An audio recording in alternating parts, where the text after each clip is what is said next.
श्री स्वामी समर्थ. स्वामी भक्त हो. ही कथा फक्त श्रवण केल्याने भयंकर दुःखांचा नाश होतो आणि धनसंपत्ती मिळते. ही कथा जो व्यक्ती शेवटपर्यंत ऐकतो त्याला त्याच्या मनातील इच्छित फळ मिळते आणि स्वतः स्वामींचा आशीर्वाद त्यांच्या पाठीशी असतो आणि माता लक्ष्मी त्यांच्यावर प्रसन्न होतात. म्हणून तुमच्या जीवनात कधीही अन्नधान्याची कमतरता नसते. म्हणून ही कथा मध्येच सोडू नका, नाहीतर पाप लागतील आणि इच्छित फळही मिळत नाही. त्याआधी असेच व्हिडिओ बघण्यासाठी आपल्या व्हिडिओला एक लाईक करा आणि आपल्या चॅनेलला सबस्क्राईब करा आणि बाजूला असलेली बेल घंटी दाबा. याने तुम्हाला आपले व्हिडिओ सर्वात अगोदर मिळतील. खूप वेळांपूर्वी एक राजा होता. त्या राजाचं राज्य दूर दूरपर्यंत पसरलं होतं. त्या राजाला 6 राण्या होत्या. राजा खूप दयाळू आणि धार्मिक प्रवृत्तीचा होता. तो नेहमी आपल्या प्रजेसाठी काम करायचा. तो राज्यातील प्रजेला आपल्या मुलांसमान मानत असे. राज्याची प्रजा देखील आपल्या राजाला मुलांसमान मानत असे. राज्याची प्रज्ञा देखील आपल्या राजाला खूप प्रेम करायची. म्हणजेच राणी. ज्या राजाच्या सीमा खूप दूर दूरपर्यंत पसरलेल्या होत्या. राजा आपल्या राज्यात प्रजेला कोणतेही दुःख जाणवू देत नव्हता. राजा सर्वांचा विचार करायचा, पण त्याला कोणतीही मुलं नव्हती. राजाने एक एक करून 6 लग्न केली, पण अजूनपर्यंत कोणत्याही राणीकडून त्याला संतान प्राप्ती झाली नव्हती. राजा घरात पूजा पाठ करत असे आणि राज्यातील सर्व मंदिरांमध्ये जाऊन पूजा पाठ यज्ञ करवत असे आणि दान धर्म करत असे, पण तरीही राण्या माता बनू शकल्या नाहीत. जसजसा वेळ जात होता राजा अधिक निराश होऊ लागला आणि एक वेळ अशी आली की राजा खूप दुःखी होऊ लागला. राजाच्या दुःखाने राजाची प्रजा देखील दुःखी झाली होती. त्यांनाही राजासमान प्रजापालक आणि उत्तराधिकारी मिळवायचा होता, जो पूर्ण होत नव्हता. त्या राज्यातील लोक नेहमी ईश्वराकडे मनाने इच्छा व्यक्त करत होते. त्या राज्यातील लोक नेहमी ईश्वराकडे मागत असे आणि प्रार्थना करत की राजा याच्या इथे कमीत कमी एक पुत्र होऊ द्या, जो त्यांच्या राज्याचा येणारा राजा बनेल. यासाठी त्यांची प्रज्ञा देखील देवी देवतांची आराधना करत असे. देवी देवतांकडे मनोकामना मागत असे. राजाने खूप प्रयत्न केले, काहीही सोडले नाही. तो पीर, फकीर, साधू, संन्यासी सर्वांची सेवा करत असे, पण अजूनपर्यंत कोणाचाही आशीर्वाद राजाला मिळू शकला नाही. एक दिवस राजा जंगलात शिकार करण्यासाठी निघाला. शिकार करताना राजा एका हरणीचा पाठलाग करत जंगलात खूप दूर गेला. हरिण त्याला मिळाले नाही. ते हरिण कुठेतरी गायब झाले होते. राजा खूप वेळ हरणाला जंगलात इकडे तिकडे शोधत राहिला, पण हरिण त्याला काही दिसली नाही. खूप वेळ फिरत राहिल्याने राजा पाण्याच्या तळपत्या भासामध्ये गेला होता. राजा आपल्या मार्गावरून थोडा भटकलेला होता, तरीही तो घोड्यावर बसून पुढे जात राहिला. 4ही दिशांनी घनदाट जंगल होते. अचानक त्याला कुठून तरी कलकल आवाज ऐकू आला. राजा विचार करू लागला, कदाचित इथे कुठेतरी झरणा आहे.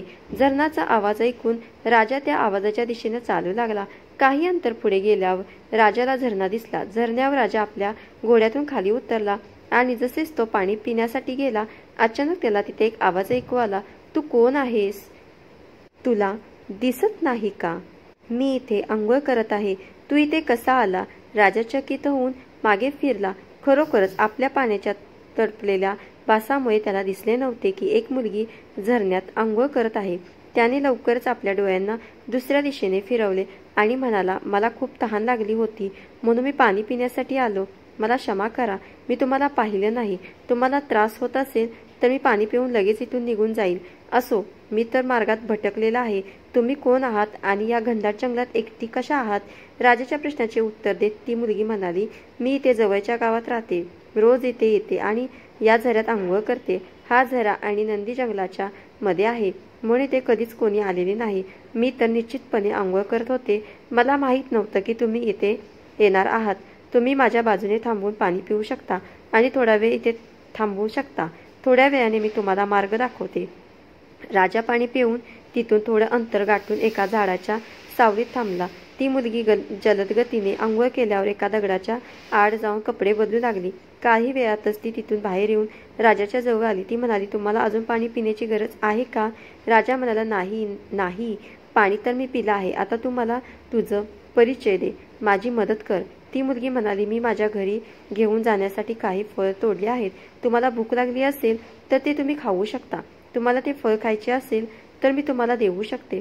असं म्हणत ती मुलगी राजाचं उत्तर ऐकायला आताच टोकण्यात बांधलेली फळं झऱ्यात पाण्यात धुवून खाण्यासाठी राजाकडे देऊ लागली. राजा सतत मनमुग्ध होऊन तिला पाहत होता. राजा पाहतो की तिने खूप चपलीकडे पानावर फळ ठेवली होती. राजा ती फळ मुलगीकडून घेतो आणि विचारतो, तू खाणार नाहीस का? मुलगी म्हणाली, नाही, तुम्ही अति आहात, तुम्ही खा. फळ खात असताना राजा म्हणाला, अजूनपर्यंत तुम्ही तुमच्याविषयी काहीच माहिती सांगितली नाही. मला तुमच्याविषयी देखील जाणून घ्यायचे आहे. मुलगी म्हणाली, माझं नाव रूपा आहे. मी इथे जवळच्या गावात राहते. माझ्या गावाचं नाव कोटस आहे. माझ्या कुटुंबात फक्त माझी आई आहे.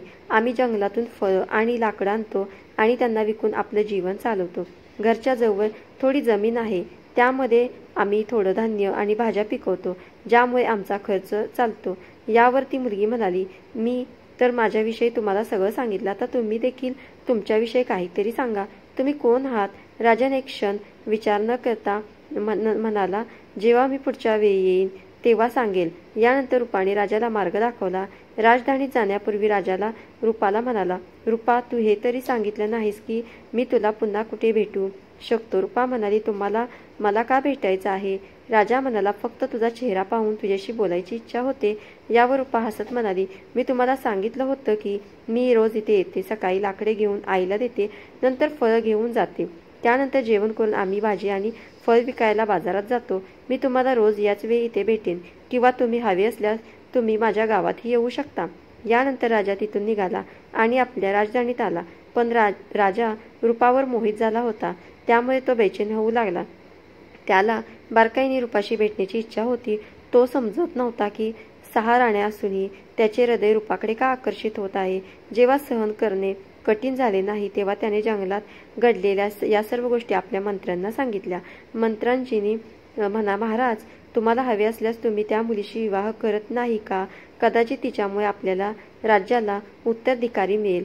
मंत्र्याचा हा सल्ला ऐकल्यानंतर दुसऱ्या दिवशी राजा आपल्या मंत्र्यांसोबत घेऊन रूपाशी भेटण्यासाठी निघाला.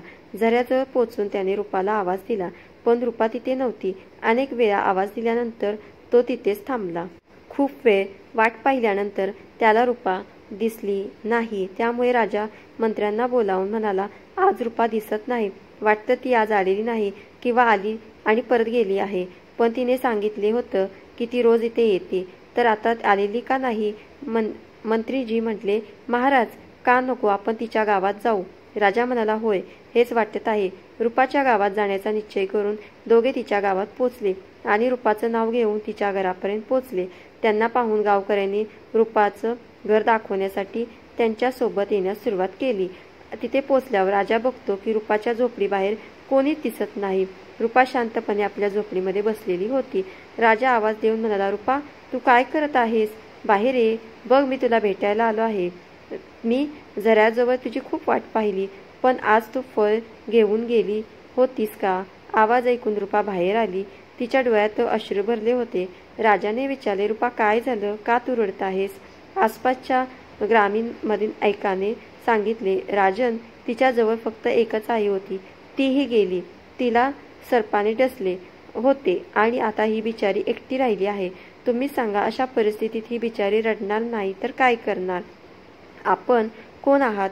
मंत्रीजी राजाचा परिचय दिला आणि मंत्रीजी बातमी ऐकून संपूर्ण गावात खळबळ माजली. सर्वांनी एकत्र येऊन राजाचे स्वागत केले. राजा गावाच्या मुखियाला म्हणाला, मला रूपाशी विवाह करायचा आहे. तुम्हाला काही हरकत नाही आहे का? मुखिया म्हणाला, नाही, आपली मुलगी राजराणी बनेल. आमचं तर भाग्यच खुललं. हा गाव आता तुमचे सासर असेल. यापेक्षा अधिक आम्हाला काय हवं? गावकऱ्यांनी लवकरच सर्व तयारी करून राजा आणि रूपाचा विवाह करून टाकला. राजाने रूपाला नवीन नाव दिले, राजलक्ष्मी. राजा आणि मंत्रीजी नव्या राणी राजलक्ष्मीला घेऊन राजधानीत परत जाण्यासाठी तयार झाले. गावकऱ्यांनी अश्रू घालत आणि नम डोळ्यांनी गावच्या मुली रूपाला पाठवले. राजलक्ष्मी राजासोबत आपल्या सासरी राजमहालात आली.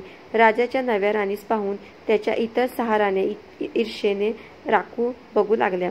त्यांनी मनाने दुःखी असतानाही आतल्या आत खुश राहण्याचा प्रयत्न करून राजलक्ष्मीचे स्वागत केले. आता राजा बरेच वेळ राजलक्ष्मी सोबत घालवत होता. राजलक्ष्मी भोळी भारी मनाची होती. ती आपल्या सौतनच्या मनात लपलेल्या ईर्षेला ओळखू शकत नव्हती. तिला माहीत नव्हतं की ती तिच्या सौतन तिच्यावर किती तिरस्कार करत आहे. ती त्यांना आपल्या मोठ्या बहिणीप्रमाणे आदर देत होती. राजलक्ष्मीच्या विवाहाला काही काळ झाला, पण तरीही त्यांना संतान झाली नाही. एकदा एक संन्यासी महाराज त्या राज्यात येत होता. तो संन्यासी त्या परिसरात खूप प्रसिद्ध होता. जेव्हा मंत्रीजीने त्यांना संन्यासी महाराजाबद्दल माहिती दिली, तेव्हा त्यांनी राजाकडे येऊन सांगितले, महाराज, ते संन्यासी खूप मोठे महात्मा आहेत. का नाही त्यांना राजदर्शनात बोलावून त्या समस्येचा उपाय विचारावा जावे. राजा मंत्र्यांच्या विचाराशी सहमत झाला आणि त्याने म्हटले की संन्यासी महाराजांना आदरपूर्वक महालात बोलवावे. जेव्हा तो महात्मा महालात पोचला, तेव्हा राजाने त्याला खूप आदर सत्कार केला आणि त्यांना आपल्या समस्येबद्दल सांगितले. राजाने आपल्या सर्व राण्यांना राजदरबारात बोलावले. महात्माने त्यावेळी काहीही न सांगता महाराजांपासून काही दिवस महालात राहण्याची परवानगी मागितली. ती राजाने आनंदाने स्वीकारली आणि आपल्या सेवकांना आज्ञा दिली की महात्माजींचे राहण्याचे योग्य व्यवस्थापन करावे. राजाने आपल्या सर्व राण्यांना सांगितले की महात्माजींचा पूर्ण आदर सत्कार केला पाहिजे. मोठ्या 6 राण्या महात्माच्या फाटलेल्या जुन्या कपड्यांकडे पाहून त्यांना मोठा आश्चर्य वाटलं आणि थोडंफार चांगलंही वाटलं की त्या सर्व महात्माच्या फाटलेल्या कपड्यांच्या बघत होत्या आणि कोणत्या ना कोणत्या बहाण्याने त्यांची सेवा करण्याचा नकार देत होत्या. छोटी राणी राजलक्ष्मी महात्मांचा पूर्ण आदर सत्कार करत होती. कदाचित जंगलात वाढल्यामुळे तिला याबद्दल काहीही गर्व नव्हता की त्या राजाची राणी आहे. तिने मनाने महात्माजींची सेवा केली. काही दिवसानंतर महात्मा जाण्यासाठी तयार झाले. जाण्यापूर्वी त्यांनी सर्वांना आशीर्वाद दिला. अखेर सर्वात छोटी राणी राजलक्ष्मी आपल्याजवळ बोलावून म्हणाले, बेटी, तुम्ही माझी खूप सेवा केली आहे. मला खूप लक्ष दिले आहे. लवकरच तुम्हाला संतान मिळेल आणि या महालात मुलाचे आवाज येतील. हे ऐकून राजा आणि राजलक्ष्मी खूप खुश झाले. त्यांना अशा प्रकारे आशीर्वाद देऊन महात्मा निघून गेले आणि खरंच काही दिवसाच्या आत छोटी राणी गर्भवती झाली. काही दिवसात राजलक्ष्मीला राजाला शुभ समाचार दिला की तो पिता होणार आहे. राणी गर्भवती आहे. हे ऐकून राजाच्या आनंदाचा पारावर राहिला नाही. आता राजाला राजलक्ष्मीचा आणखी अधिक काळजी घेऊ लागला. राजलक्ष्मीला कुठलीही अडचण येऊ नये यासाठी त्यांनी राजमहालात सर्व सेवकांना त्यांच्या इच्छाने पूर्तता करण्याचे निर्देश दिले. त्यांनी कुलगुरूंनाही निर्देश दिले की त्यांनी रोज राणीला धार्मिक आणि प्रेरक गोष्टी सांगावे. या समाचारामुळे संपूर्ण राज्यात आनंदाची लहर पसरली. संपूर्ण राज्यात लोक आनंदाने साजरे करू लागले. चारी बाजूने अभिनंदनचा गाजावाजा झाला. सर्वजण खुश होते की राजाला वारसा मिळणार आहे. पण मोठ्या 6 राण्या मात्र जलकुश राख झाल्या होत्या, म्हणजे जळून राख झाल्या होत्या. या 6 राण्या एकमेकांमध्ये विचार करण्यास लागल्या की आता काय होणार. आता त्या सर्वांचा विचार करत होत्या की छोटी राणी आधीच राजाला खूप प्रिय आहे. मुलगा होणार असल्यामुळे तिच्यावर अधिक लक्ष ठेवले जाईल. तिची पटणारी बनेल. त्यानंतर आमचा तर काही महत्त्वच राहणार नाही आणि ती आम्हाला दासीप्रमाणे समजेल. अशा प्रकारे त्या एकत्र येऊन राणी राजलक्ष्मीला सतत त्रास देण्याचा प्रयत्न करत होत्या, पण त्यांचा कोणताही प्रयत्न सफल होत नव्हता. कधी कुलगुरूचे लोक रस्त्यात येत, कधी प्रजा, कधी तापस्या आणि कधी राजा स्वतःच त्यांच्या रस्त्यावर अडथळा बनत असे. अशा प्रकारे वेळ जात होता आणि राणीच्या गर्भावस्थेचा काही जवळजवळ पूर्ण होऊ लागला. त्यावेळी अचानक राज्याच्या सीमेवर बंडखोरांनी विद्रोह केला. त्यांच्या विद्रोहाला दाबण्यासाठी सेनापतीला पाठविण्यात आले, जे आपल्या कामात असफल झाला. मग राजाच्या सीमेला स्वतः राजाला जावे लागले. राजा आपल्या मोठ्या राणीला, छोट्या राणीला राजलक्ष्मीची योग्य काळजी घेण्यास निर्देश देऊन विद्रोह दाबण्यासाठी सैन्यासह महालातून निघून गेला. राजा गेल्यानंतर मोठ्या राणीने चांगली संधी मिळाली. आता त्या छोट्या राणीला चुकीच्या गोष्टी सांगत राहिल्या आणि तिच्याकडून अशा कामे करून घेत होत्या ज्यामुळे तिच्या गर्भाला हानी पोहोचेल. दिवसातून एकदा कुलगुरू येत आणि पाठ करून जात.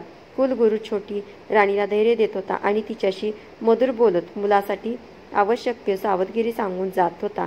राणी राजलक्ष्मी समजत नव्हती की हे कुलगुरू आणि मोठ्या राण्यांच्या बोलण्याकडे फरक काय आहे. अखेर बरोबर कोण आहे. हे दोन्हींचे बोलणे एकमेकांच्या अगदी उलट आहे. विचार करता की कुलगुरू तर पुरुष आहे आणि राण्या तर महिला आहेत. महिलांचे बोलणे पुरुष समजू शकत घेत नाही, म्हणून मोठ्या राण्याने जे सांगतात तेच बरोबर आहे असे तिला वाटत होते. तिला असं वाटत होतं की मोठ्या राण्या चुकीचे बोलणार नाहीत, म्हणून तिने डोळे बंद करून मोठ्या राणीच्या प्रत्येक गोष्टीवर मनात राहिली. एक दिवस राणीला प्रसव पीडा सुरू झाली. तिने मोठ्या राणीला सांगितले की दीदी, मला खूप त्रास होत आहे, काही उपाय करा. प्रसव कसा होणार? वेळ पूर्ण झाल्या होत्या. मोठ्या राणीस खूप ईर्ष्या होती. ती विचार करत होती, आता याचे इतके लक्ष ठेवले होते, बाळ जन्माला आल्यानंतर किती मान मिळेल. हे विचारून मोठी राणी झटपट म्हणजे छोट्या राणीच्या अशा मदत मागणारी पाहून तिच्या मनात विविध प्रकारची षडयंत्र येऊ लागली. तिने छोट्या राणीला खूप गोड शब्द सांगितले, तू चिंता करू नकोस, मी काहीतरी करते. मी दाईला बोलवते. त्यावेळेस तू असं कर, तिथे समोर एक कोठडी आहे, तू त्या तोंड घालून उभी राहा. यामुळे तुला आराम मिळेल आणि प्रसव आरामात होईल. तोपर्यंत दाईजे येईल. राजलक्ष्मी असे सांगून मोठी राणी तिथून निघून गेली.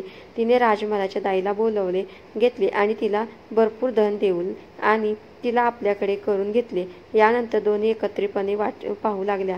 दुसरीकडे मोठ्या राणीच्या जाण्यानंतर राणी राजलक्ष्मीने कोठरीत तोंड घालून लागली. कोठरी उंच असल्याने राणीचे तोंड कोठरीत आत जात नव्हते. हे पाहून तिने विचार केला की आता ती काय करावी. तिने कधीही कोणाचे प्रसव होताना पाहिले नाही, त्यामुळे तिला काहीही माहीत नव्हती. त्यावेळी तिने समोर एक पाण्याचा घडा पाहिला आणि विचार केला की येथे पिण्यासाठी जो पाण्याचा घडा ठेवला आहे तोही मातीचा आहे. मी यामध्ये तोंड घालू शकते, कारण मोठ्या बहिणीने तिला चुकीचे सांगितले नव्हते हे तिला खात्री होती. ती खड्यातून पाणी फेकून तिने तोंड घालू लागली. तिथे तोंड घालताना जात नव्हते. ती डोळे बंद करून घड्याच्या वर तोंड ठेवून बसली होती आणि दुःखामुळे हाहाकार करत राहिली, पण तिला बघणारा तिथे कोणीच नव्हता.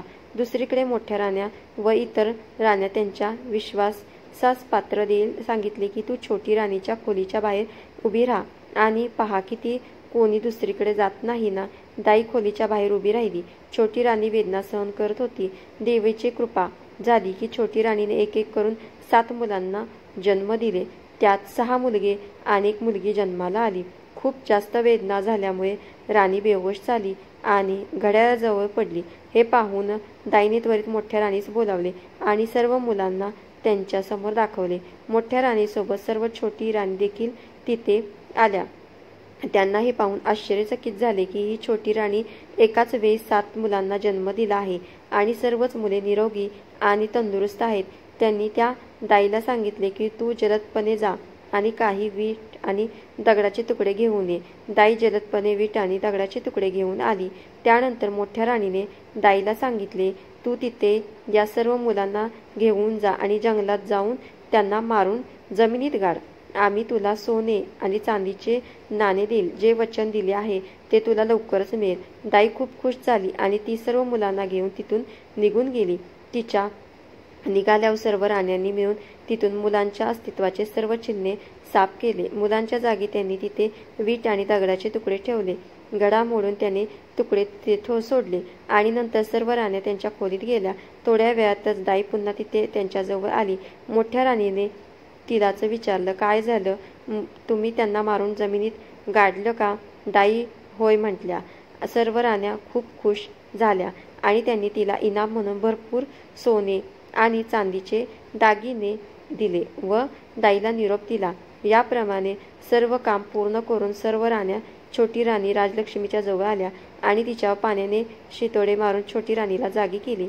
जागी येताच राणीला खूप कमकवतपणा जात होता. तिने मोठ्या राण्यांपासून विचारले, माझे मूल कुठे आहेत आणि मला मुलगा की मुलगी झाली? जवळ असलेली वीट आणि दगडांच्या तुकड्याचा इशारा करत राण्यांनी सांगितले, हे बघ, तुम्ही या दगडांना जन्म दिला होता. छोटी राणी राजलक्ष्मी हे ऐकून आश्चर्यचकित झाली. असं कसं होऊ शकतं की मी वीट आणि दगडांना जन्म दिला आहे? छोटी राणीच्या राजलक्ष्मी हे ऐकून आश्चर्यचकित झाली. असं होऊ शकतं की मी वीट आणि दगडांना जन्म दिला आहे? छोटी राणी जवळ वीट आणि दगडांचे तुकडे तिने रडताना म्हटले, वीट आणि दगड असं कसं होऊ शकतं? हे शक्य नाही. मूल तर नक्कीच झालं असले. मोठ्या राणीने उत्तर दिलं, तर मग आम्ही ते कुठे लपवलं आहे का? याला तुम्ही जन्म दिला आहे. घ्या, आता तुम्ही यांना सांभाळा. असं सांगून त्यांनी सर्व वीट आणि दगडांचे तुकडे एका थैल्यात भरले. आता त्यांना राजाच्या येण्याची वाट पाहायची होती. छोटी राणी खूपच आश्चर्यचकित आणि त्रस्त होती. तिला समजत नव्हतं की असं कसं होऊ शकतं. लवकरच सर्व राण्यांनी ही बातमी महालाबरोबर पसरवली की छोटी राणीचे मुलांच्या बदल्यात वीट आणि दगडांचा जन्म झालाय. काही वेळानंतर राजा युद्ध जिंकले आपल्या नगरात परत आला आहे. त्याच्या स्वागताला भव्य तयारी करण्यात आली, परंतु लोकांच्या चेहऱ्यावर उत्साह आणि आनंद दिसत नव्हता. त्यांनी कल्पना केली होती की त्यांना मोठा आश्चर्य झाला. राजा भवनात आल्यावर पटराणी आणि सर्व राण्यांनी त्यांचे स्वागत केले. छोटी राणीचा चेहरा उदास होता, परंतु इतर राण्या खूप खुश झाल्या होत्या.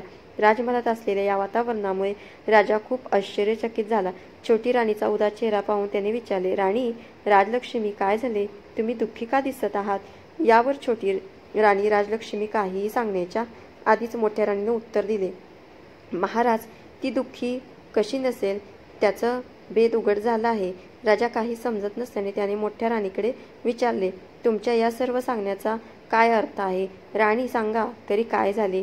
राणीला प्रसव झाला की नाही? राजाच्या मोठ्या राणीने जिथे पसरणीचे स्थान होते खोट्या दुःखाचा आन आणत म्हटली, महाराज, आम्ही तर गेलो. आम्हाला मोठ्या फसवणुकीत ठेवले गेले. महाराज, या राजलक्ष्मीला मासूम चेहऱ्याकडे मागे खूपच कपट आहे. महाराज, हिला गर्भवती असल्याचे ढोंग केले. ही गर्भवती काहीच नव्हती. हिला फक्त दिखावा होता आणि तिने आम्हाला फसवले. गर्भात काहीही असलं तरी त्यात काहीतरी असायला हवं होतं, पण हिला तर फक्त वीट आणि दगड जन्माला दिली.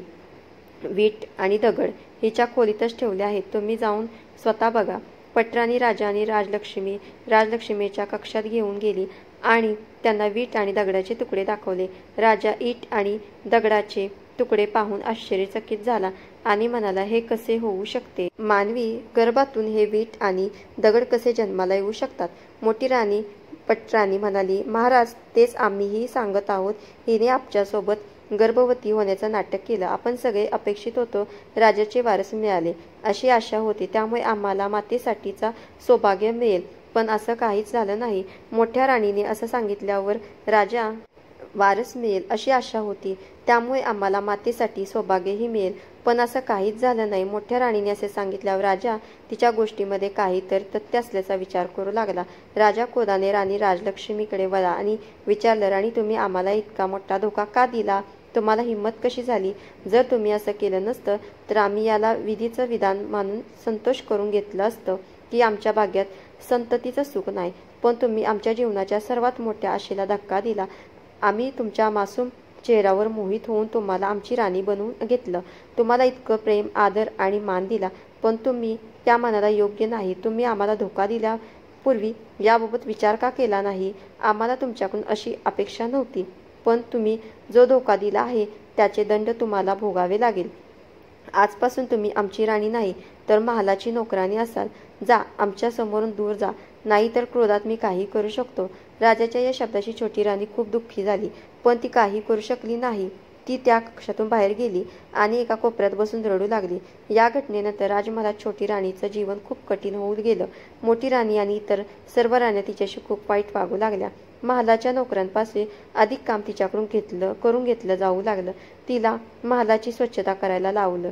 राणी खूप दुःखी झाली आणि तिचे दुःख वाढतच गेले, पण तिच्याकडे हे सिद्ध करण्यात काही पुरावा नव्हता, ज्यामुळे ती आपल्या गर्भावस्थेला सिद्ध करू शकली नाही. तिला ठाऊक होतं की ती खरंच गर्भवती आहे आणि तिच्या मनात अनेक वेळा विचार येत असे की तिच्या मुलांचं काय झालं असेल. अनेक वेळा तिच्या मनात विचार येत असे की ती राजमहालात सोडून आपल्या गावात जावी आणि या आपल्या जुन्या जीवनशैलीत पुन्हा सुरुवात करावी. आता तिला आपल्या जुन्या जीवनाची खूप आठवण येऊ लागली होती, पण ती विचार करत असे की राणी बनल्यानंतर तिचे गावकरी किती आनंदित झाले होते. ती विचार करत असं की तिथे जाऊन आपली दुर्दैवी कथा त्यांना कोणत्या मुखाने सांगेल. अशा प्रकारे वेळ जात राहिला आणि बराच वेळ निघून गेल्यावर एक दिवस राजा दरबारात बसले होते. राजाच्या कामात व्यस्त होते, त्यामुळे एक प्रहरीने त्यांच्याजवळ येऊन माहिती सांगितली. प्रहरी म्हणाली, महाराज, मनसुखा गावचे प्रधानजी आपल्याला भेटू इच्छित आहे. राजा ग्रामप्रधानला बोलवण्याची आज्ञा देतात.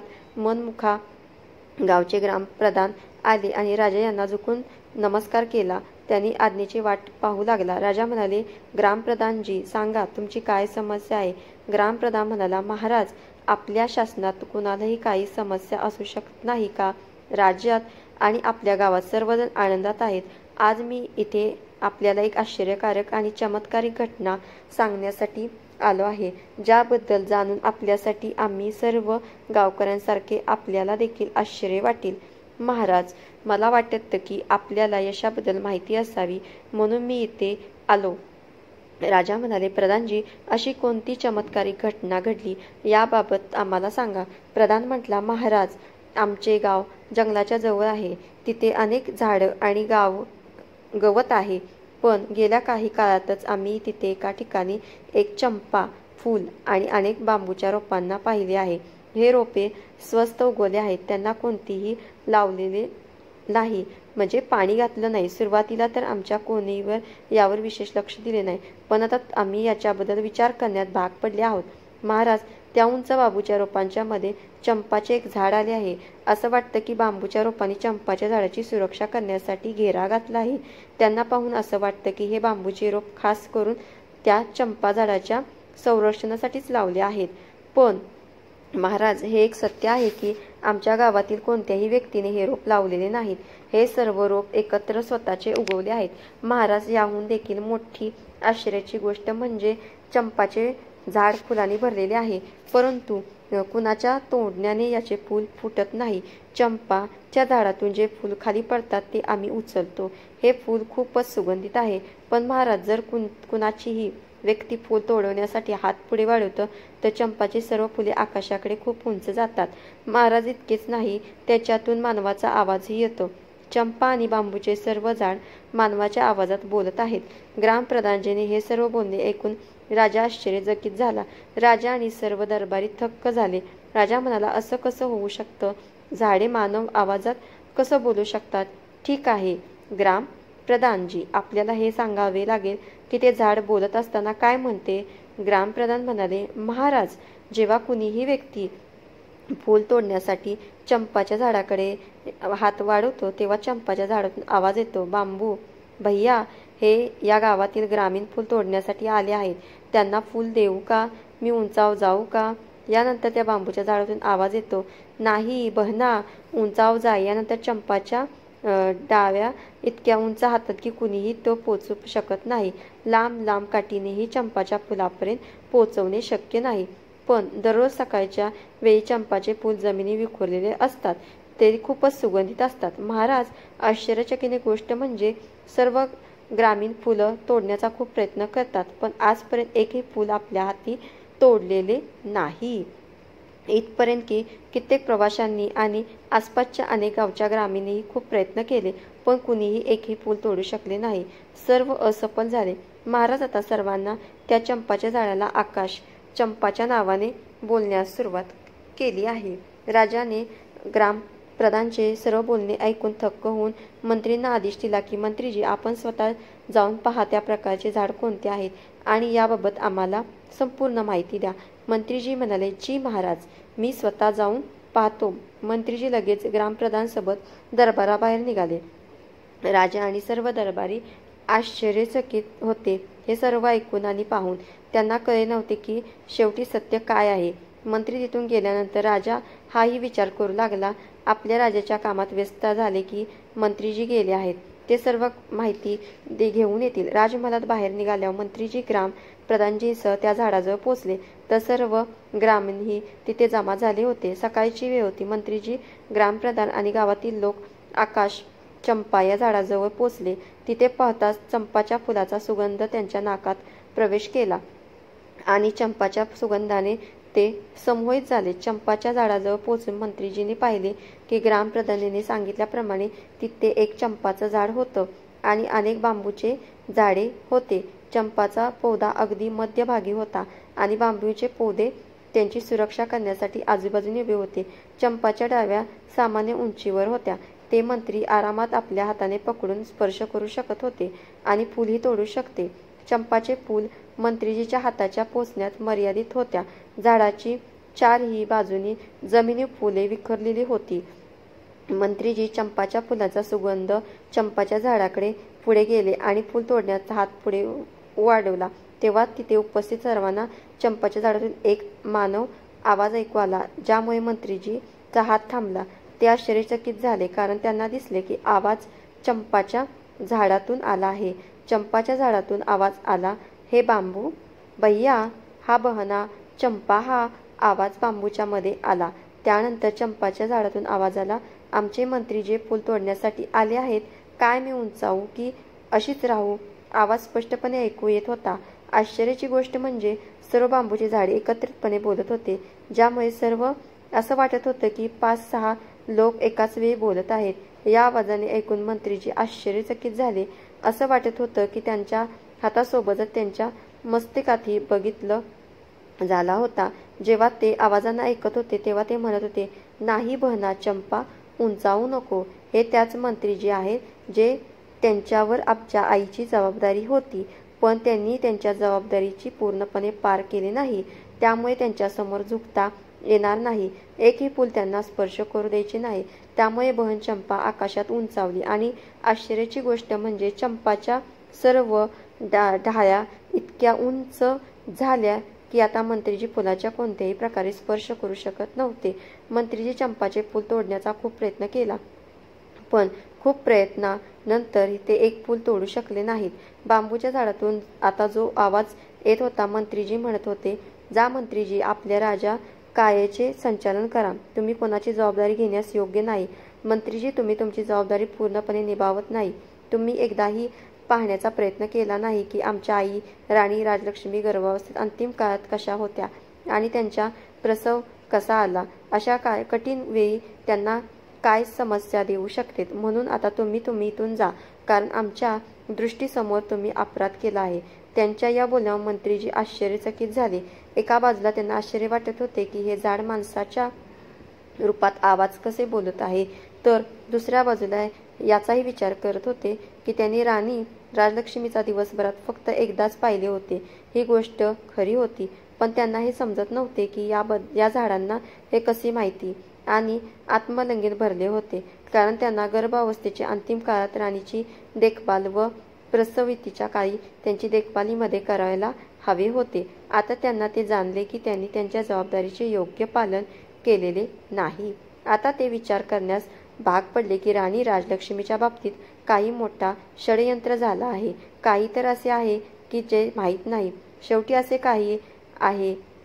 त्यांनी झाडांशी विचारले, तुम्ही आम्हाला सांगा, आम्ही काय चूक केली आहे आणि आमच्या द्वाराबद्दल झालेल्या त्या चुकांचे काय प्रायश्चित होऊ शकते, जेणेकरून आमची एक सुधारणा होईल. परंतु त्यानंतर त्या झाडामध्ये कोणताही आवाज आला नाही. मंत्रीजी झाडांशी बोलण्याचा वारंवार प्रयत्न करत राहिले. त्यांनी झाडांना अनेक प्रकारचे प्रश्न विचारले, पण त्यांना झाडाकडून कोणतेही उत्तर मिळाले नाही आणि आता झाडाकडून कोणताही आवाज ऐकू आला नाही. पण चंपाच्या ढाळ्यात अजूनही उंचीवर होत्या. त्यामुळे मंत्रीजी खूपच चिंतित झाले. मंत्रीजींना त्यांच्या प्रश्नाचे उत्तर मिळाले नाही. निराश होऊन मंत्रीजी निघून परत जाण्याचे ठरवले. तिथून परत जाताना त्यांनी गावकऱ्यांना सांगितले की मी ही गोष्ट महाराजांना नक्कीच सांगणार आणि मला पूर्ण विश्वास आहे की माझी गोष्ट ऐकून महाराज नक्कीच येतील. यामध्ये नंतर मंत्रीजी तिथून त्यांच्या राजधानीत परत आले. राजमहालामध्ये परत येऊन त्यांनी महाराजांना सर्व गोष्टी सांगितल्या आणि महाराज, मला वाटते की राजमहालात काही षडयंत्र नक्कीच झाला आहे. आता मला माझ्यावर खूपच राग येत आहे. मला असं वाटतं की मी राजराणीची पूर्ण काळजी घेऊ शकलो नाही. आज मला त्या झाडांच्या गोष्टीकडून ऐकू असं वाटत आहे की काहीतरी असे घडले आहे की आम्हाला माहीत नाही. याबद्दल मी माझ्या बाजूने जाणून घेण्याचा पूर्ण प्रयत्न केला, पण त्यांनी मला काही माहिती दिली नाही. त्यामुळे महाराज, माझी आपल्याकडे एक विनंती आहे की आपण एकदा तिथे नक्कीच जाऊन पहा. कदाचित आकाश चंपा तुम्हाला सर्व गोष्ट सांगेल. मंत्रीजीची सर्व गोष्ट लक्षपूर्वक ऐकून राजा म्हणाले, ठीक आहे, आम्ही स्वतः तिथे जाऊन आम्ही चौकशी करतो आणि राणीलाही सोबत घेऊन जाऊ. आम्ही सर्वजण तिथे जाऊ पाहतो. मंत्रीजी समजत नव्हते की आता ते काय करावे. त्यांनी पुन्हा प्रयत्न केला आणि राजाला सांगितले की महाराज, जर तुम्ही त्यांचा चेहरा पाहू इच्छित नसाल तर पाहू नका, पण त्यांना आपल्यासोबत नक्कीच घेऊन जा, कारण महाराज मला वाटते राजमहालात काही षडयंत्र झालेलं आहे आणि त्याचा आम्हाला काहीच थांबपत्ता लागला नाही. महाराज, मला दुःख झाले की चुकीचे षडयंत्र या षडयंत्रात सामील झाले आहे. म्हणून चंपा आणि बांबूने मला जबाबदारी न निभवण्याचा माणूस असे म्हटले आहे. म्हणून महाराज, आपण माझी इतका सल्ला ऐकून माझ्यावर उपकार करा. कदाचित यामुळे मला माझ्या चुकीची सुधारणा करण्याची संधी मिळेल आणि माझ्या चुकीच्या पापांचे प्रायश्चित होईल. मंत्रीच्या भावनांना समजून राजा म्हणाला, ठीक आहे मंत्रीजी, जर तुम्ही त्यांना सोबत घेऊन जायचे सांगत आहात तर मी घेऊन जातो. पण इतके लक्षात ठेवा की ती माझ्या नजरेस येऊ नये. या प्रकारे राजा आणि मंत्री यांच्या आकाश चंपाकडे जाण्याचा दिवस आणि वेळ ठरवला. राजा आणि मंत्र्यांनी तिथे जाण्याची तयारी सुरू केली. निश्चित दिवशी आणि निश्चित वेळी राजा आपल्या राण्यांसोबत आकाश चंपा यांचे रहस्य जाणून घेण्यासाठी निघाले. आगामी रथात स्वतःला राजा त्यांच्यासोबत पदराणी आणि मागे 5 राण्यांच्या पालख्याही होते. त्यांच्याबरोबर अनेक प्रमुख सभा सदस्य जात होते. राजा त्यांच्या आदेशानुसार छोटी राणी राजलक्ष्मी दासियासह जाणार होती. पण मंत्रीजींनी त्यांच्या राणीची व्यवस्था आपल्या कुटुंबासोबत केली होती आणि पूर्ण मान सन्मानसह एक पालखीत आपल्या कुटुंबियासोबत त्यांची यात्रा सुनिश्चित केली. मंत्रीजींनी कुठेतरी आपल्याला गर्विष्ठ वाटत होते की त्यांनी गर्भावस्थेत राणीची पूर्ण काळजी घेतली नाही आणि राणीच्या प्रसवाची योग्य व्यवस्था केली नाही. त्यांना पूर्ण विश्वास होता की राणीने राजा यांना धोका दिला आहे, तर त्यांच्यासोबत छळ झाला आहे, प्रसव नक्कीच झाला आहे. पण यासोबतच छोटी राणी राजमहालात काही गूढ षडयंत्राची शिकार झाली होती. राजाच्या कपिला गावाकडे निघाला आणि गावाजवळ येऊन थांबला. वनाच्या बाहेर जाण्याच्या सीमेला पडाव टाकला. गावातील ग्रामीण राजकुटुंबातील स्वागतासाठी जमले. पुढील दिवस प्राप्त काळ हा कपिला आकाश चंपाजवळ पोचला आणि सर्वजण त्यांच्या 4ही बाजूने घेरा घालून बसले. आजही आकाश चंपाचे फूल जमिनी विखुरले होते आणि त्यातून निघणारी मनमोहक वास म्हणजे सुगंधित हवा वातावरणात सुगंधी करत होती. चंपाच्या सुगंधाने तिचे उपस्थित सर्व लोक उत्साहित झाले होते. आता राजा आकाश चंपाच्या रहस्याला जाणून घेण्यासाठी उत्सुक होते. सर्व 6 राण्या राजाच्या जवळ बसल्या होत्या, पण फक्त छोटी राणी राजलक्ष्मी त्यांच्या जवळ बसण्याऐवजी मंत्रीजींच्या पालखीत सोबत बसली होती. तेव्हा पटराणी महाराज म्हणाले, महाराज आपली आज्ञा असेल तर मी काही पुढे घेऊ का? राजा म्हणाले, होय राणी, का नाही, तुम्ही नक्कीच फूल तोडा. तेव्हा दुसरी राणी म्हणाली, महाराज मला पण फूल तोडण्याची खूप इच्छा आहे. याचा सुगंध इतका चांगला आहे की मी स्वतःला थांबवू शकत नाही. तुम्ही आदेश द्या तर मी काही फूल घेऊ. तेव्हा तिसरी राणी विनंती करू लागली. राजा पाहत होते की सर्व राण्या फूल तोडण्यासाठी खूप उत्साही होत्या, त्यामुळे त्यांनी सर्वांना आज्ञा देण्याचे ठरवले. पण राजाने नेहमीप्रमाणे पहिल्या क्रमांकाने राणीस फूल तोडण्यात निर्देश दिला. त्यांनी पटराणीला सांगितले, तुम्ही सर्वात लहान आहात म्हणून तुम्हाला आधी फूल तोडण्याची संधी देतो. महाराजांनी गोष्ट मानून मोठ्या राणीने सांगितले, ठीक आहे, पहिल्या क्रमांकाची राणी तुम्ही आधी फूल द्या. राणी फुलाजवळ गेली आणि तिथे चंपाचे फूल तोडण्यासाठी आपला हात पुढे वाढवला. तशाच चंपाच्या फुलाने आवाज केला, राणी तुम्ही थांबावे, तुम्ही आमच्या आज्ञेशिवाय असे आमचे फूल तोडू शकत नाही. आवाज ऐकून राणीसाठीचा हात विशेष थांबला. आजूबाजूला बसलेले सर्व लोकही त्या आवाजाने थक्क झाले. त्यानंतर चंपाच्या पानातून आवाज आला. चंपाच्या पानाने बांबूच्या पानांना विचारले, बास भैया, आमच्या लहान आई आमच्या फूल तोडायला आल्या आहेत. मी तुटू का? एक आकाशात जाऊन बांबूच्या पानावर आवाज आला, बहीण चंपा आकाशात जा, कारण ती तुम्हाला छुण्या अगोदर नाही. तुम्ही विसरले का त्यांनी आपल्या आईसोबत किती अत्याचार केला आहे? म्हणून बहीण याचा विचार करू नका आणि आकाशात जा.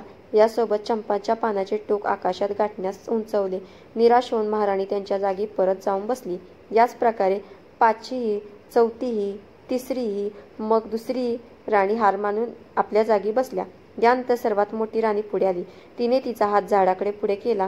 पण आधीच सर्वांनी ऐकले, मी या राजाची महाराणी आणि महाराजाची पटराणी आहे. या राज्यात जे काही आहे त्याचा उपयोग सर्वात आधी माझाच होतो. मी त्याला माझ्या अनुमतीला कोणतेही प्रयत्न करतो. त्यामुळे चंपा आणि तिच्या टहनाचे खाली झुकवत आणि मला फूल तोडून द्या. चंपाच्या टहनाचा आवाज दिला, भैया बांबू, आमची सावत्राई आम्हाला फूल देण्यासाठी चेतावणी देत आहे आणि धमकवत आहे की आपल्याला तिच्या आदेशाचे पालन करावे आवश्यक आहे. तुम्ही काय म्हणता? आम्ही तिचा आदेश मानणार नाही. बांबू म्हणाला, बहना, या आदेश देण्याचा अधिकार नाही. ह्या पटराणीने राजा आणि आपल्या राजाची आहे आणि आम्ही त्याच्या राजाची प्रजा आहे. आपल्याला कोणीच्याही वस्तूचा उपयोग नाही, त्यांना करणे आवश्यक नाही. तुम्हाला लक्षात आहे का, यांच्या आदेशामुळे सर्व काही झालेलं आहे. यांनीच तर आपल्या आईला सर्वात जास्त दुःख दिले आहे. ह्यांनीच आम्हाला वनात पाठवून आमच्या मृत्यूचा मार्ग तयार केला. या राणी महाराणी होण्याच्या लायकीच्या नाहीत. राणी आणि महाराणी राज्याच्या जनतेच्या आई असतात, म्हणून संपूर्ण प्रजा संतान बनून त्यांच्या आदेशाचे पालन करते. पण ह्यांनी आई होण्याचे कर्तव्य निभावले नाही. ह्या आमच्या शत्रू आहेत, आम्हाला मारण्याच्या तयारीत आहेत. तुम्ही तुमच्या सुगंधित फुलांना या राण्यांच्या हातात कधी येऊ नका आणि पडू पण नका. त्यामुळे बहना, तुम्ही झुकू नका, तुम्ही आकाशात राहा. तुम्हाला याचा स्पर्श होऊ द्यायचा नाही. सर्वांच्या समोर हे सर्व ऐकून मोठ्या राणीत लाज वाटली. राज्यातील सर्व सभासद, राज्याची जनता आणि ग्रामीणच्या समक्ष त्यांचा इतका अपमान झाला की त्यांना अजिबात चांगलं वाटलं नाही. परंतु ती झाडाला काही दंड देऊ शकत नव्हती. तिची इच्छा होती की बांबू आणि चंपाच्या पानांचे तुकडे तुकडे करावे, पण ती मजबूत होती म्हणून शांतपणे येऊन आपल्या जागी बसली. आता चंपाच्या टहाणाच्या पुन्हा पूर्वीप्रमाणे सामान्य उंचीवर येऊन शांत झाली. आता राजा स्वतःचे उठले आणि फूल तोडण्यासाठी पुढे गेले. जेव्हा त्यांची चंपा पोत्याजवळ जाऊन फूल तोडण्यासाठी आपला हात पुढे केला, तेव्हा चंपाच्या पोद्याने आवाज दिला, नाही नाही महाराज, तुम्ही हे विसरू नका. तुम्हाला फूल तोडण्यासाठी थांबवण्यासाठी मी माझ्या भावांकडून परवानगी घेणार नाही. जर भावांनी परवानगी दिली तर मी तुमच्या हातात येणारे फूल म्हणून तुम्ही तुमचा हात मागे ठेवा, तोडण्याचा विचारही करू नका. राजा आश्चर्यचकित झाला आणि विचार करू लागला की असे काय झाले की चंपा तिच्या भावांकडून परवानगी न घेता त्यांना थांबवेल. त्यांनी विचारले, मी या देशाचा राजा आहे, तुम्ही मला सांगा की नक्की काय झाले आणि अन्याय काय केला आहे. मी माझ्या प्रजेला माझ्या संतानाप्रमाणे मानतो आणि संतानाप्रमाणे त्यांची काळजी घेतो. मी कधीही कोणत्या पशु पक्षाला त्रास देण्याची विचार करण्यात केलाही नाही. मग तुम्ही असं का म्हणत आहात. यावेळी चंपाच्या झाडापासून आवाज आला की आपण आपल्या संपूर्ण प्रजेला संतान मानता, पण आपण त्यावरच विश्वास करतो जे इतर तुम्हाला सांगतात. तुम्ही स्वतः सत्य जागण्याचा प्रयत्न कधीच करत नाही. तुम्ही प्रजेला संतान मानलं, पण तुम्ही स्वतःच्या संतानाची कुठलीही चौकशी केली नाही. तुम्हाला कधीच जाणून घ्यायचे नव्हतं की तुमचं स्वतःचं मूल कुठे आहे आणि कसं आहे. तुम्ही सांगा, कधी हे सर्व जाणून घेण्याचा प्रयत्न केला का. आपण राजाच्या सुरक्षेसाठी गोष्ट करता, परंतु आपण स्वतःच्या गर्भवती पत्नीचे रक्षण करू शकत नाही का. तुम्ही एका सत्य नारीवर विश्वास ठेवला नाही का आणि तिला फसवणारा म्हणून सेविका बनवलं. अशा प्रकारे आमच्या मृत्यूच्या कटात तुम्हीही सहभागी झालात. महाराज, जेव्हा तुम्ही तुमच्या पत्नीचे रक्षण करू शकला नाही, तेव्हा इतर कोणाचे रक्षण कसं करू शकता. राजाने विचारले, मग आता तुमच्या फुलांना कोणीही तोडू शकणार नाही का. चंपाच्या झाडाने उत्तर दिले, ही गोष्ट समजण्याचा अधिकार तुम्हाला नाही, म्हणून तुम्ही परत जा आणि तुमच्या राजाच्या संचालात करा, युद्ध लढा. तुमची प्रजा तुमची संतान आहे, पण त्या प्रजेला सांभाळण्यासाठी कारणास्तव तुम्ही तुमच्या स्वतःच्या संततीच्या रक्षणाचा विचार केला नाही. त्यामुळे तुम्ही इथून निघून जावा. राजाकडे उत्तर देण्यासाठी शब्दच उरले नाहीत, म्हणून तो परत जाऊन शांतपणे बसला. मग मंत्री म्हणाले, महाराज, आता जर आज्ञा असेल तर आम्ही छोटी राणी राजलक्ष्मी एकदा फूल तोडण्यासाठी झाडाजवळ पाठवू. राजाने काही बोलायच्या आधीच पटराणी म्हणाली, मंत्रीजी, जे फूल महाराजांच्या हाताने तोडता आलं नाही ते या फसवणूक करणारीच्या हातून कसं तोडलं जाईल. मंत्रीजींची प्रश्नांची नजरेस राणीकडे पाहिले, राजाकडे पाहिले. चंपा झाडासोबत झालेल्या संवादामुळे राजाच्या मनात ही शंका निर्माण झाली होती.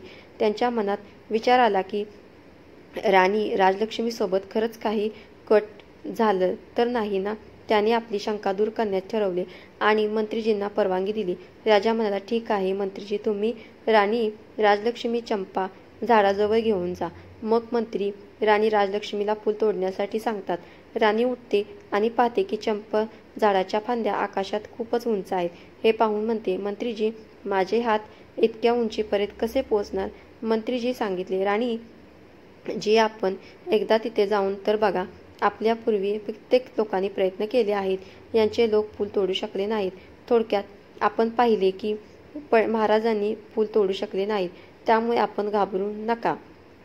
जर आपल्याला देखील फूल तोडता आले नाही तर ते काय झाले.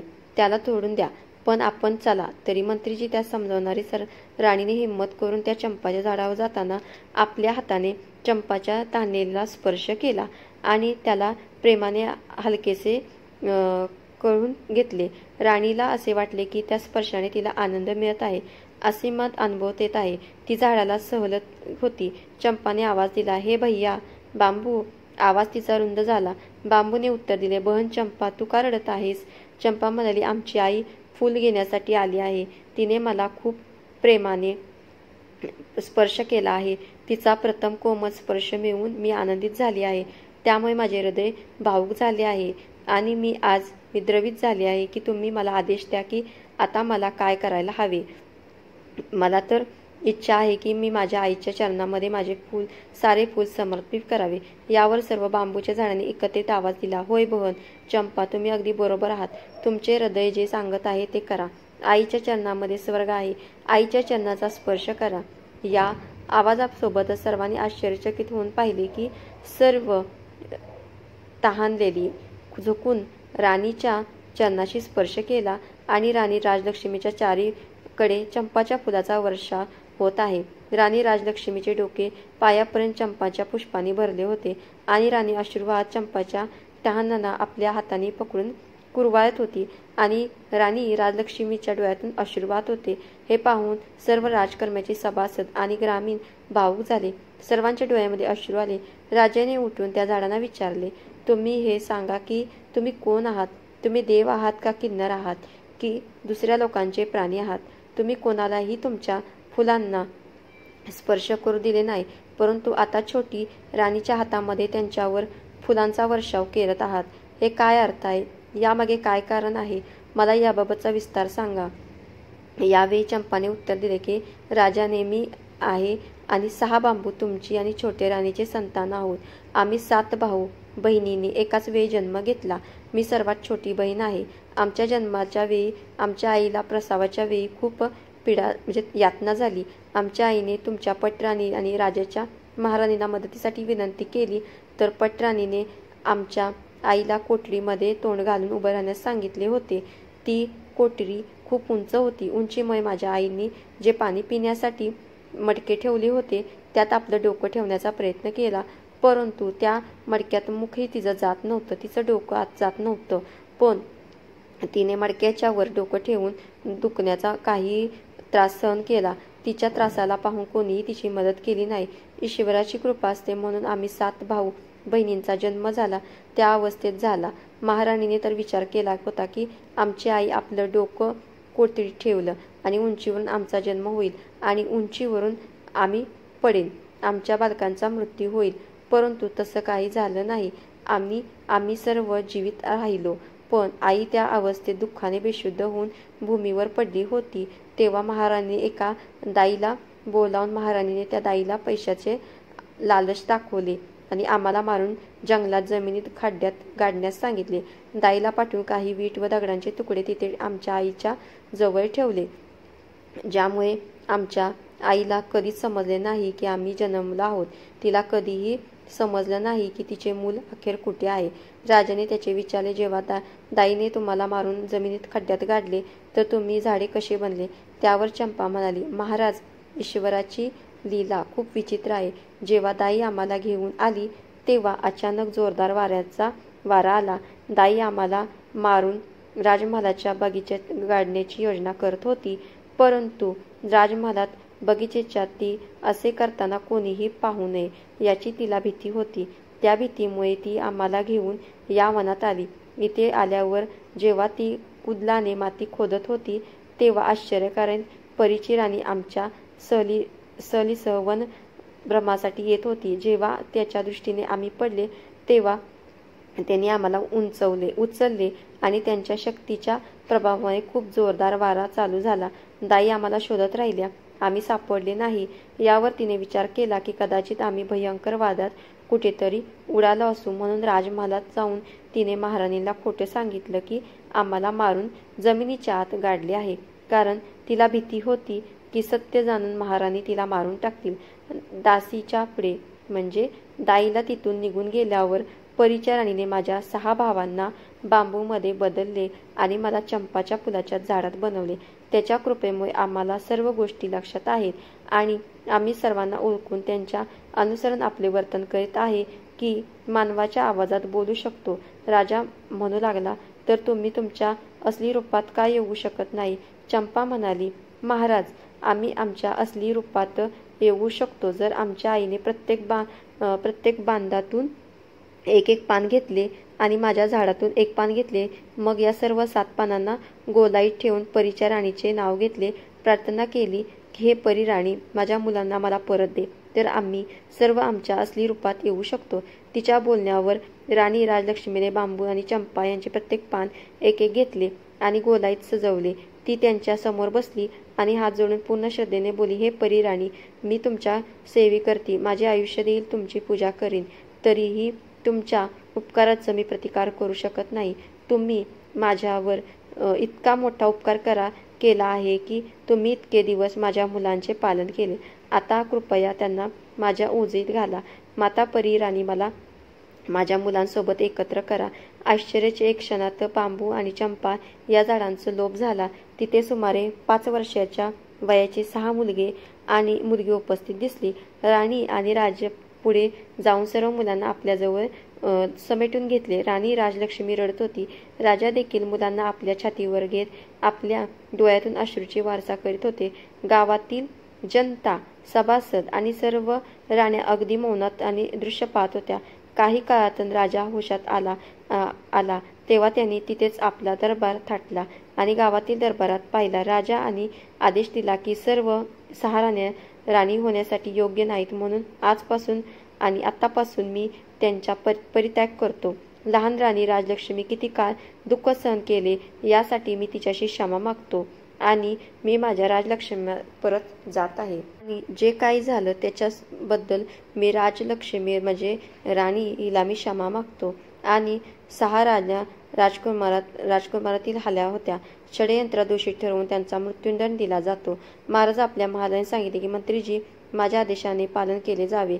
आणि राजलक्ष्मीजी आतापर्यंत आपल्या ब्रह्मांड समेटून येत बसली होती आणि अश्रू वाहत होती. तिने अचानक आपले डोकं उचलले आणि म्हणाली, महाराज, माझ्यासाठी आनंदाचा एक मोठा दिवस आहे, कारण आज माझे मुलं परत मिळाली. आजच्या आनंदी दिवशी मी कोणत्याही काळात दिवस आणू इच्छित नाही.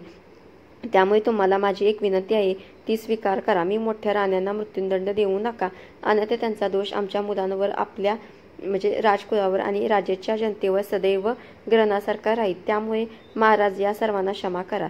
राजा म्हणाला, राणी, तुमचं हृदय खूप विशाल आहे. यामध्ये सर्वांसाठी क्षमा मागताय तुम्ही, पण राजकार्यात दोषी व्यक्तींना क्षमा करणे म्हणजे दुसऱ्या मोठ्या समस्यांना आमंत्रण देणे, म्हणून त्यांना क्षमादान देऊ शकत नाही. पण तुमच्या विनंतीवर त्याचा दंड थोडा कमी करू शकतो.